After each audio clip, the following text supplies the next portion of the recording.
আসসালামু আলাইকুম। আজকে আমি শিং মাছ নূতন সিম দিয়ে টমেটো দিয়ে ভুনা করব আর মিষ্টি কুমড় নিরামিষ করব।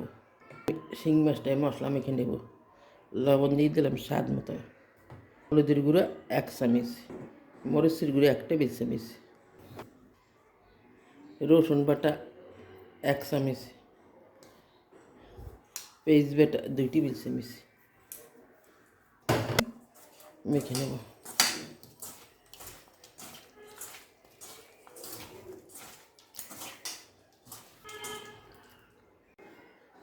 আমি মিষ্টি কুমড়টাও একসাথে সিদ্ধ করে দিলাম, এক সাইডে দিয়ে দিলাম কুমড়টা, কয়েকটা কাঁচামরিচ ফাল করে দিলাম, পেস্ট কুচি দিয়ে দিলাম, পরিমাণ মতো একটু পানি দিয়ে সিদ্ধ করে নিতে হবে। হলুদের গুঁড়া 1/2 চামচ, লবণ স্বাদ মতো। পরে আমি বাগার দিয়ে দেবো, এতে আমি গুঁড়ো মরিচ দেবো না। ফের এখানে আমি তেল দিয়ে দেবো 2 টেবিল চামচ।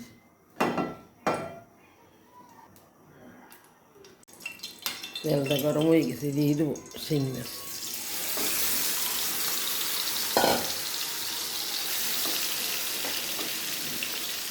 দেশি শিং মাছ আমি তেলে ভাজবো না, দেশি শিং মাছ নাহলে আমি সবজিও দিতাম না। মাছটার এক সাইড ভাজা ভাজা যত মিষ্টি কুমড়ো একটা নাড়া দিয়ে দেবো। এটা আমি একেবারে ভেঙে দিয়ে পরে বাগার দিয়ে দেবো।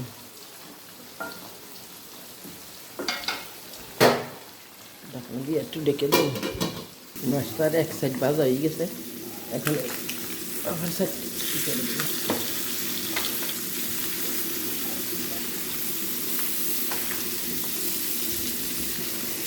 সুন্দর একটা ফ্লেভার।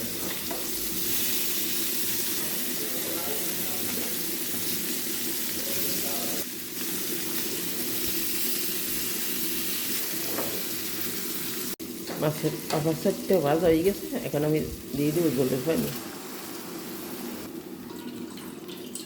দিয়ে দেবো সিম, একটা আলু দিয়ে দিছি আমি এতে। টমেটোটা একটু পরে দেবো, কড়াইতে ঢালিয়ে দেবো, এটা ভালো হইবে না করা। দিয়ে দেবো কয়েকটা পেঁয়াজের কালি, টমেটো,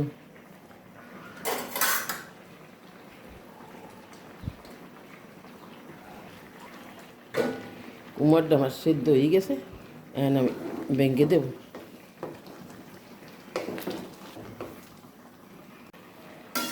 কুমড়টা ভাঙা হয়ে গেছে, এখন আমি বাগার দিয়ে দেবো।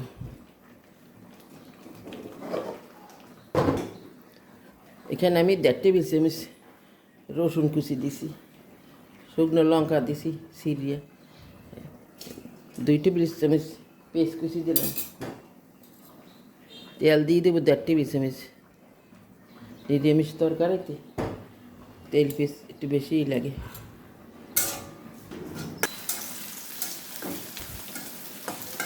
এইভাবে মিষ্টি কুমড়া নিরামিষ করলে চিংড়ি মাছের সেইতে স্বাদ কম লাগে না, আমার কাছে বেশি লাগে। আর শীতের বাফার এখন মিষ্টি কুমড়া চিংড়ি মাছ যদি রান্না করে সেটা তেমন ভালো লাগে না। পেঁয়াজ রসুন ভাজা হয়ে গেছে, সুন্দর একটা ফ্লেভার। দিয়ে দেবো কুমড়ো,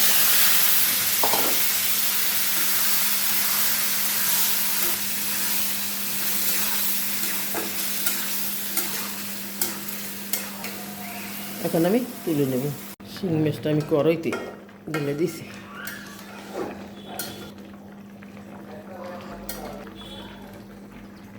ফ্লেভারের জন্য দিয়ে দেব কাঁচা ফাঁকা সাইডে মরিচ।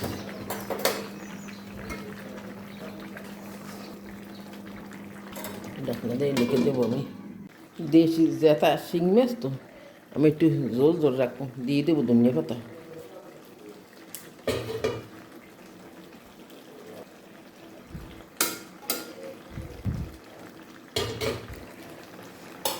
এখন আমি তুলে নিব।